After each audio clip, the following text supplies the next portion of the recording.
anyone like Kylie Burse.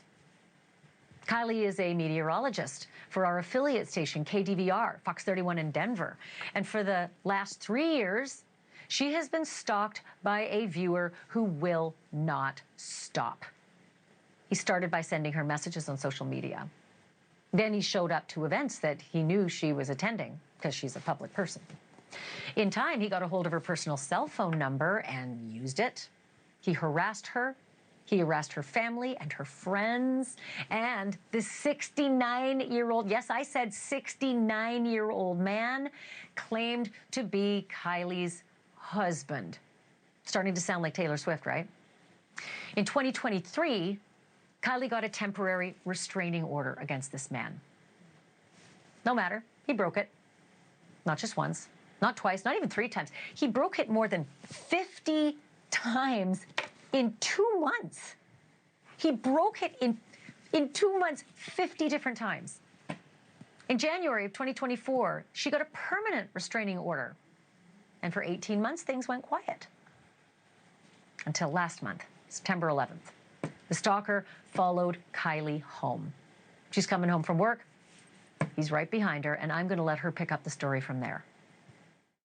He used his truck to follow me into the alley, trapping me in my garage. I was able to get into my house. He then went around to the front door and started ringing the doorbell. When I was able to call 911, grab my dog, and get out of there. What's wild is this man has been stalking me for over 3 years now, and he was let out of jail on a misdemeanor, not felony stalking like it was originally supposed to be. You can look up the law for yourself. I'm going to go over some of the basics when it pertains to my case. Repeatedly follows, approaches, or contacts. So when the detective called me and said that this doesn't count as felony stalking, he told me to go look at the law. I looked at it with lawyers and whatnot, so you saw repeatedly follows. He said because there was a break in time from the original stalking to when he followed me home, it does not count as repeated. The man's alleged misdemeanor is, quote, violating a protection order. He was arrested, but, yep, free, $1,500 bond. No restrictions on his comings and goings, unlike his victim, who no longer feels safe in her own home, and so she has packed up and moved out. Kylie Burse joins me now live. Kylie, I am so incredibly sorry that you are having to deal with this. I don't think many people really understand how incredibly onerous it is to live with something like this for just a couple of weeks, let alone 3 years. Tell me a little bit more about what happened that night that he showed up at your house and you're trying to back into your garage.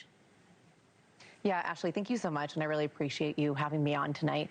That day, it's hard to describe because the moment that I saw him, when I realized that it was him blocking me in my garage, the feeling in my gut, my stomach just dropped. And I remember thinking, okay, if he has a weapon, you need to get down as fast as you can. I got that garage closed. I was able to get inside. He got around, starts ringing the doorbell, and I was able to get out, calling 911, dog in hand, met a police officer in the park. They sent another officer to the house. He had continued sitting outside the house and was there for about 20 minutes before they got there.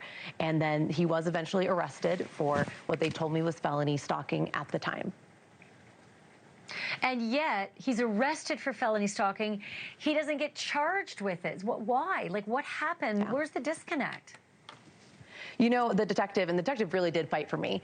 He called and said that the DA is not going through with the felony charges. He's bringing it down to a misdemeanor. And when I asked why, he brought up that gap. So that gap that was a year and a half from January of 2024, when the protection order seemed to be working, until a month ago. And he said, you know, 18 months is too long. It doesn't count as repeated. So I get lawyers with me. I'm looking at the law, and there's nothing in there about a timeline. So I say, I want to speak to the DA. I want to advocate for myself. I want to let him know how I'm feeling about this and just talk to him. Maybe he doesn't understand that this had happened for years prior to that.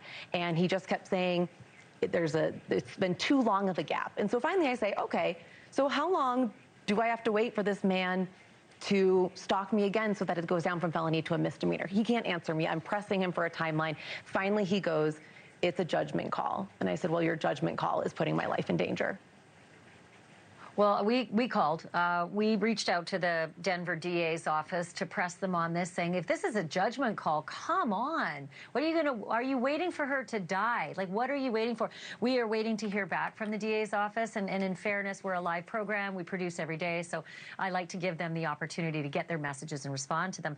Thank you for watching. Subscribe below and download our NewsNation app right now on your phone, and you will get fact-based, unbiased news for all Americans.